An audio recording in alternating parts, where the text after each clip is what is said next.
Nakakaantig ang naging eksena sa isang seremonya kamakailan nang biglang ibinigay ni dating Pangulong Rodrigo Duterte ang kanyang sariling relo sa isang sundalo bilang pagkilala sa serbisyo nito. Sa gitna ng seremonya inabot ni FPRRD ang relo nang walang alinlangan, bagay na ikinatatuwa ng marami dahil sa kanyang pagpapahalaga sa mga kawal ng bayan. Ang kilos na ito ay patunay ng kanyang pagkilala sa sakripisyo ng mga sundalo sa pagprotekta sa bansa. Sa kabilang banda, pambabatikos naman ang kinakaharap ni Pangulong Kuting Jr. matapos umano niyang mapahiya ang isang cadet graduate sa isang graduation ceremony. Ayon sa mga ulat, bulgaran at offensive umano ang paraan ni Kuting Jr. sa pagtanggi sa isang pabor na hinihingi ng cadet graduate. Maraming netizens at mga kritiko ang bumatikos sa naging aksyon ng Pangulo na sinasabing hindi angkop para sa isang lider ang pagpapahiya ng ganitong klase sa publiko. Sa dalawang magkahiwalay na pangyayari ito, mas lalong naging mainit ang usapan sa pagitan ng ating Pangulo at kasalukuyang Pangulo habang pinupuri si Duterte sa kanyang simpleng ngunit makahulugang kilos. Si Kuting Jr. naman ay humarap sa patuloy na kritisismo dahil sa muling kawalan ng respeto sa isang batang kawal na nagsisimula pa lamang sa kanyang posisyon. Nananatiling malaki ang epekto ng kanilang mga kilos sa publiko at sa kanilang imahe bilang mga lider ng bansa. At yan nga ang balitang ating pagkakatutukan. Ngunit bago ang lahat, siguraduhin mag-subscribe at ihitang notification bell para sa patuloy na pagtutok sa mga silip ng bagong balita sa tunay na boses ng masa.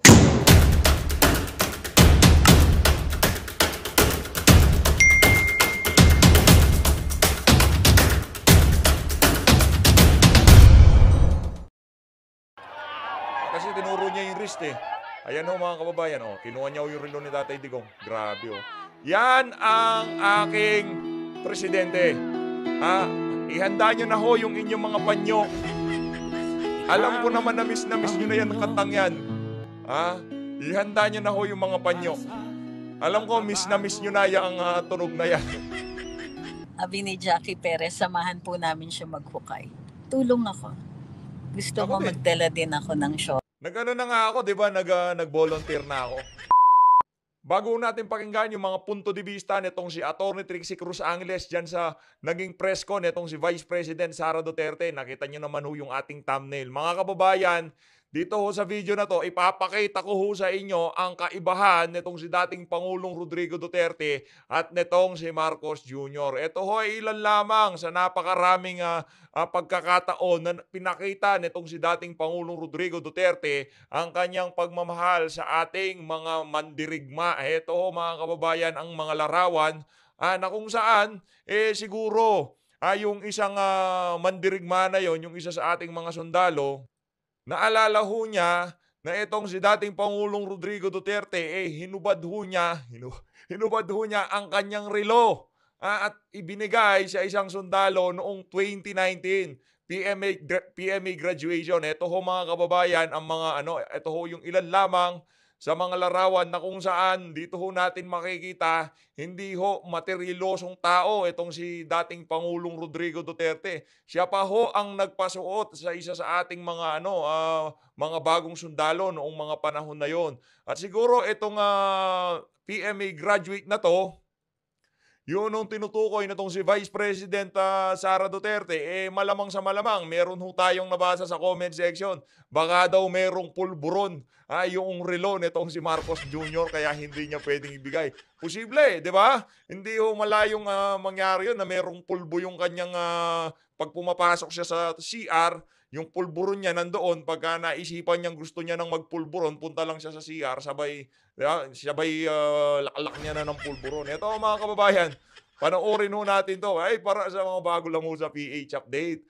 Meron ho kaming dito, kumbaga mandatory. Isang like at isang subscribe, masaya na ho tayo dyan. Sa mga sumali sa ating community, yung join button, nandyan lang ho sa baba. Ayun na nga mga kababayan, para sa mga kababayan ho natin dyan. Yung pagpapakulay, okay lang naman ho kahit wala, kahit meron. No, baka sabihin ng mga kababayan natin, ang daming nagpapakulay kay PH Update, baka rini-require ni PH Update yung pakulay. Hindi ho require yan. Pinapakita ko lang ho, pinapasalamatan ko lang ho yung mga kababayan nating nagpapakulay. Kasi ho, na-appreciate ho natin yung ginagawa nilang effort na pagpapakita ng suporta sa ating mga ginagawang reaction video. Ito mga kababayan, panoorin ho natin ito.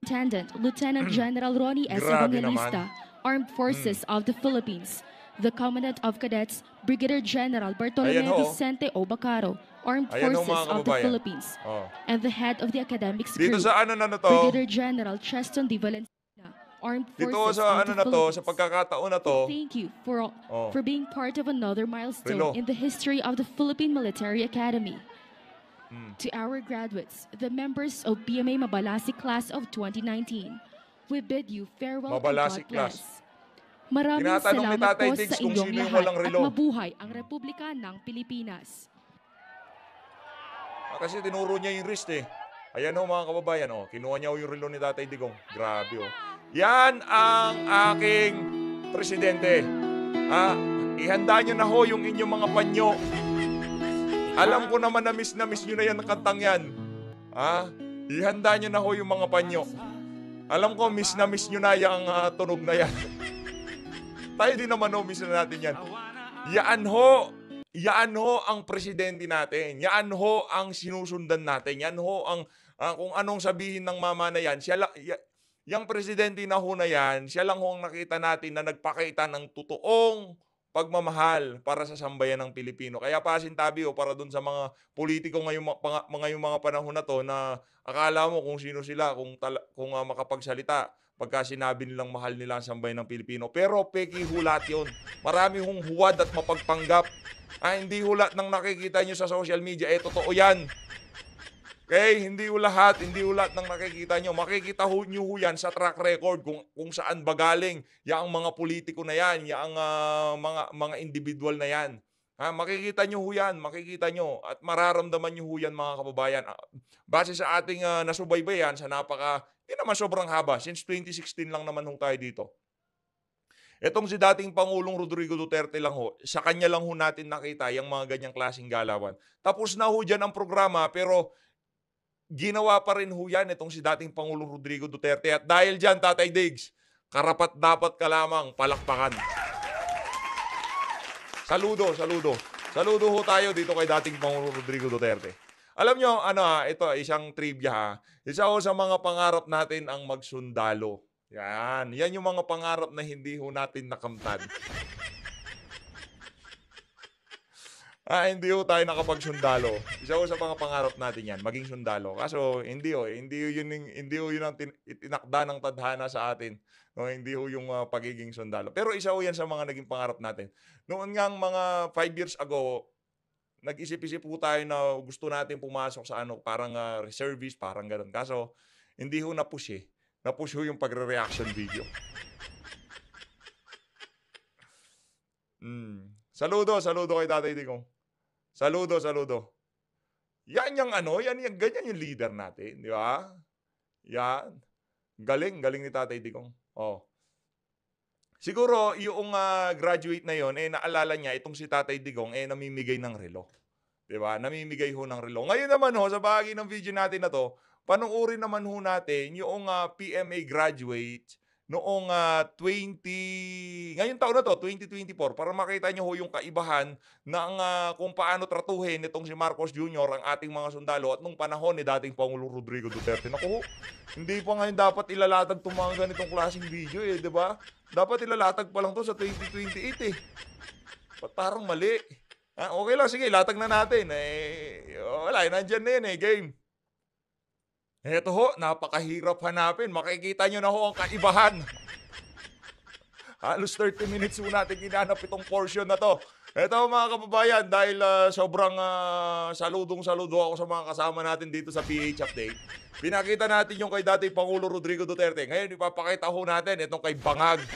Tignan nyo mga kababayan kung paano niya pinahiya itong PMA graduates. Ito mga kababayan, game.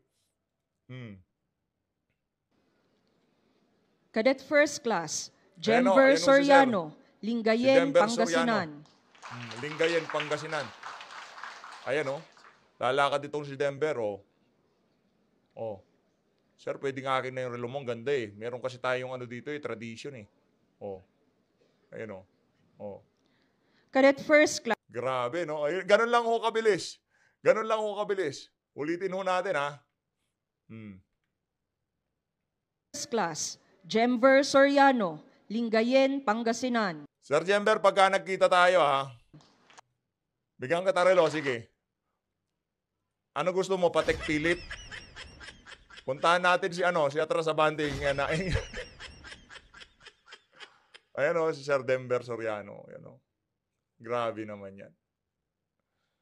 Ibang klase o. Ayaw bigay ni Baby Sara yung folder eh. Teka, kausap mo pa eh. Kinukuha mo na kagad. Sabi siguro nitong si Marcos, mahal nito eh. Mambudol ka muna.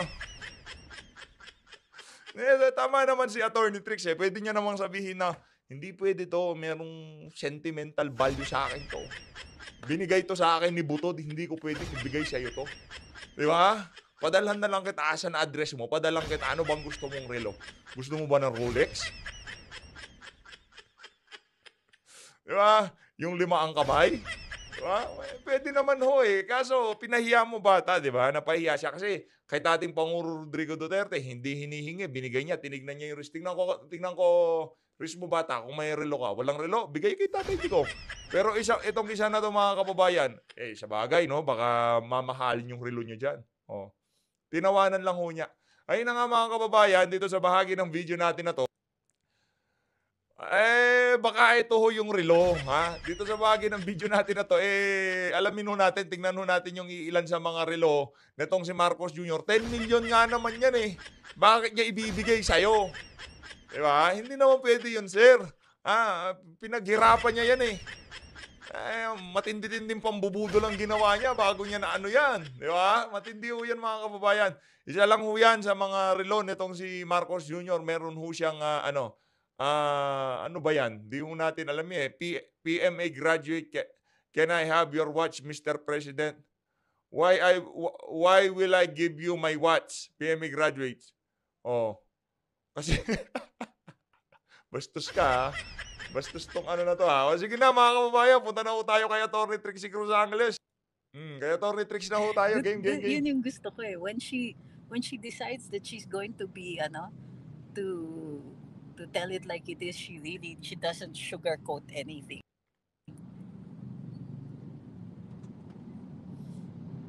Game. Daniel De Vega says, mga Congress na buhay at mga senador, I'm sure aaray sila. Dapat umaray For sure. For sure, aaray ang mga yan. Sabi ni Tuzo Marusan, Amy chose to be silent now kasi alam niya ginagamit niya lang talaga si Inday para suportahan ang ading niya na Correct. King. Oo nga eh. Sabi ni Correct. Benji, gusto ko yung sabi ni VP Inday sa story ng graduation, gusto ko tanggalin ulo niya. You know that it's such a... Nanggigil eh. It's so raw, kumbaga. Na statement yun. Ramdam ko yung galit niya. Hindi na siya Gigil. inis eh. At that point, nung sinasabi niya, gusto ko tanggalin yung ulo niya. Hindi na yun inis, galit na yun.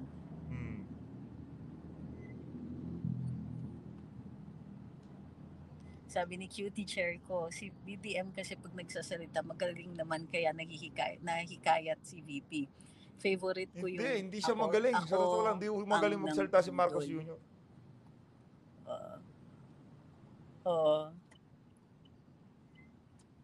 Sabi ni Ma'am Christina, love how you explain. Tayo hindi ho tayo believe sa pagsasalita ni Marcos Jr. Di magaling. Ni VP ISD. At saka yung intention ni VP Inday na tumulong talaga. Yung papalipasin mo ba yung pagkakataon na mabago mo ang buhay ng isang tao na wala namang hinihingi sa yung hindi mo kayang bigay. Correct. Kayang ibigay yun. Yung yung may sulat, yung inaabot kay niya, VP. dudukot lang sa bulsa yun eh. Correct.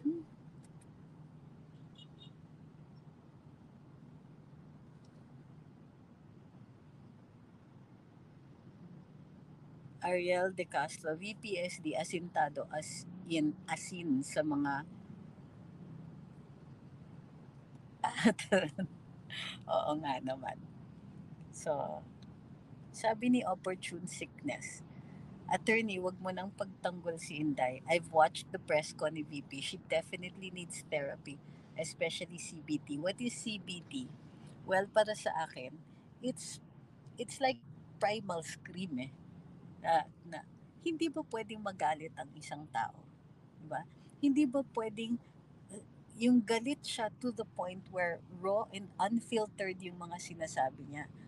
This is not intended to to for psychoanalysis or anything like that. She's telling you what her feelings are. So para sa akin, walang kailangan ipagtanggol kay VP Sara kasi wala naman siyang sinabing mali. Correct. Kumbaga, kasi sa totoo lang, masyadong sheltered ang liderato dito. Hindi na yan mga nanonood or tumitingin sa sa social media. They don't do that anymore. And people who talk to them, they filter things. I know, it happens. Ganun talaga ang leadership. Because sometimes you just don't have the time. But if you don't have the time to check the pulse of the nation, then kawawa ka naman because you will be making decisions based on incomplete na input. Now, on your part, I understand na siguro nagagalit ka at the language that VP Inday used. Para sa akin, go beyond that. Hindi ba tama na para sa akin naglagay tayo ng leader, ng dapat nagiging leader. And they have failed our expectations. We had set those expectations in accordance to what they told us they were going to do. So we feel that we have been lied to. And not only that, it's worse for the VP kasi dahil sa kanya naboto naging leader ang mga taong nakaupo ngayon. Dahil sa kanya nanalo itong mga ito and ang isinukli sa taong bayan na bumoto sa kanila ay ito. Mataas ang somebody explained to me kaya nagbebenta ng ginto ng central bank ang mga ito this is an attempt to help control inflation. Hindi nila makontrol ang inflation otherwise kasi our inflation here is pushed by two things. Fuel prices and food prices. Now, there's very little we can do about fuel prices. Pero pwede namang hindi maging double whammy sa taong bayan yung presyo ng pagkain. Kailangan mo lang i-control yung mga middlemen na sobrang garapal pagka nagpapatong sila doon sa kanilang kita.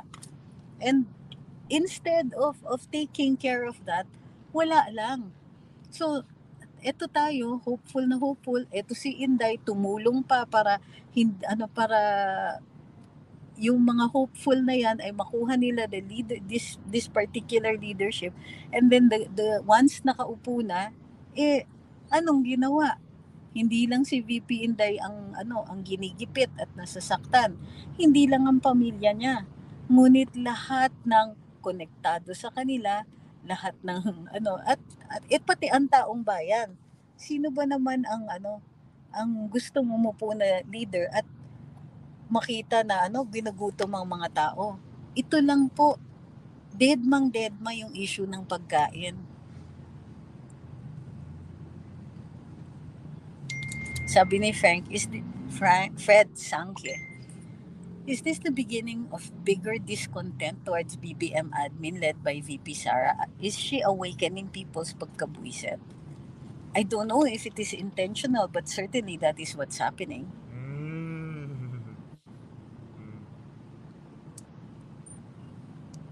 Rozel's dad says, sa 5K, let's give him the benefit of the doubt. Baka akala sa 5K is 5 kilo. Siyempre, ayaw niya magpaagawan. Paano ang party niya? Uy, grabe kayo. 5 kilo. 5 kilo ng pulburon, gano'n? Sabi ni Jeffrey Tan, ISD shows how heartless BBM is up close and personal. I agree. Walang puso talaga.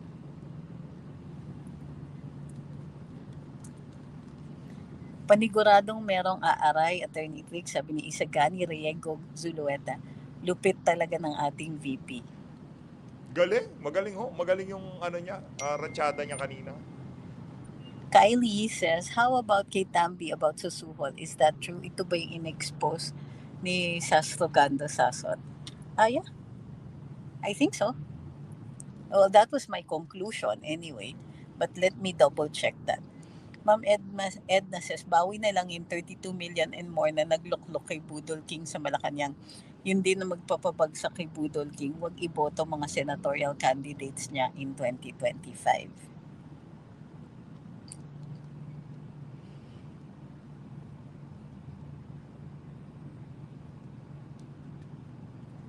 Sabi ni Sherwin Reds, galit na galit si Gadon sa live kanina. BFF niyo po ba siya? Bakit ganyan ang tanong mo? May mali siya. Yan ba yan ba sincero na tanong?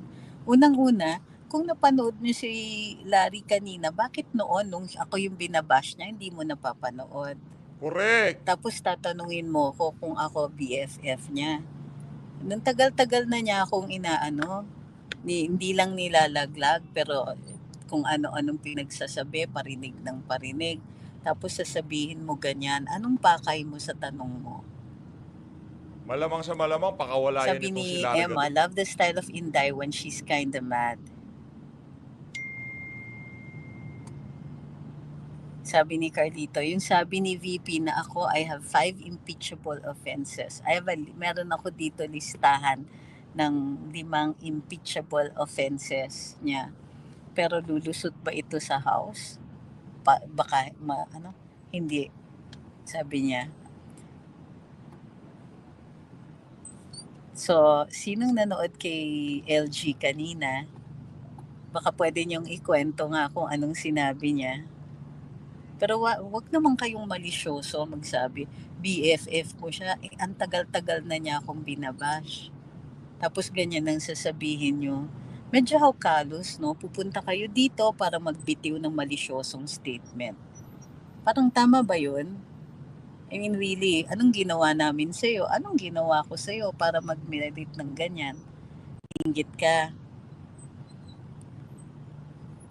Sabi ni Casa House Alma, King of Saudi Crown Prince Mohammed bin Salman was welcomed by a swarm of people waiting for him when a child stretched out his arms to signal MBS, who then asks him what the kid wants. Upon asking, points his finger at the nearby Mercedes and tells MBS he wants it. The humble crown prince then asks his assistant to take the address and present the child with what he wished for. Grabe, no? Grabe yun. Eh, yung leader natin dito, wala. Pagka hiningi mo yung relo niya, bakit ko bibigay sa'yo relo ko? Relo ko to eh. Mahal-mahal nito eh. 10 million to eh. Di ba? Hindi natin alam yung presyo. Yung pinakita natin kanina, ano ba yun? Patek Philip ba yun? Hindi ko natin alam kasi wala ko tayong alam sa mga relo-relo na ganyan eh. Wala nga tayong relo eh. Sabi ni Ma'am Clina, pwede ba mahiya kayo? Kaya nyo ipagtanggol yan? Ano po ibig sabihin yan?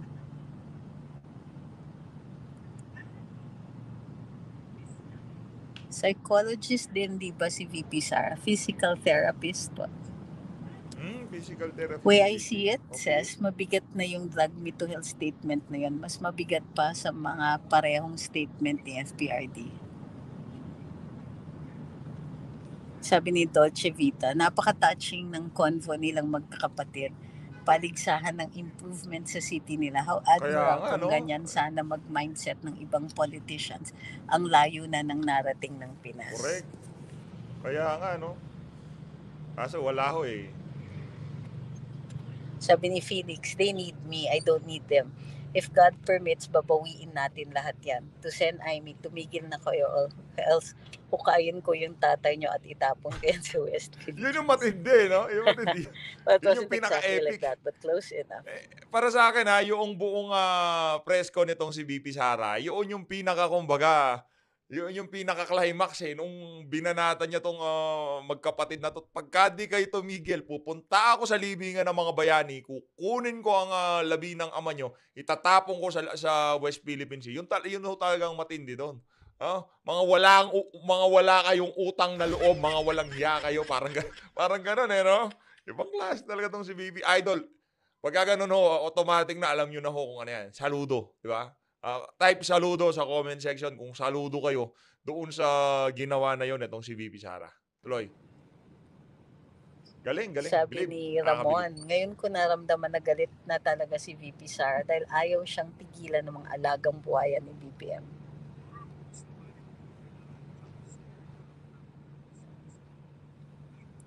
Thank you kay Jebet61 at kay Benji Pugales.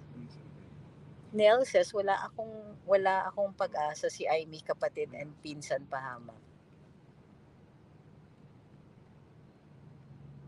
Lala says, Gusto ko yung sinabi ni VP, may sipon daw siya, hindi daw nag-cocaine at excited na ako doon Isa kay pa- Martin Romualdez. Isa pa yun. Tungkol sa Matindi din yun. sinasabi ni Sas. Matindi din ho yun. Jason Fernandez said, sa nababalitaan ko sa House of Horror and B admin, nakakapikon na talaga si VP Sara pa kaya di mapikon.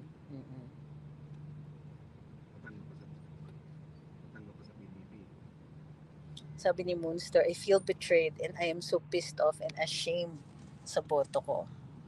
Sabi ni Sean, napahiya yung PMAers na PMAer na hinihingi bilang graduation gift yung watch ng Pangulo. Pero hindi lang naman niya ito pinagbigyan. Siguro mas okay, sinabi na lang ng Pangulo. Bigyan niya na lang ng ibang relo. Oo, Correct. naman Tama. Pwede niyang sabihin na alam mo, bigay ito ng kaibigan. Pero pahingi ng contact details mo at padadalan kita ng iba. Mabibigyan ka pa rin. Sabi ni Romel, tama po, they failed us. Too much expectations, tapos biglang hilata sila. Sinayang ko yung vote ko kay Junior. Di lang naman ho kayo. Madami-dami tayo. Wala naman akong nakapin na comment. Nakapin comment ang mas Madami-dami nangangailangan ho ng tayo, therapy. madami-dami o di tayo. lang basta therapy kailangan mo.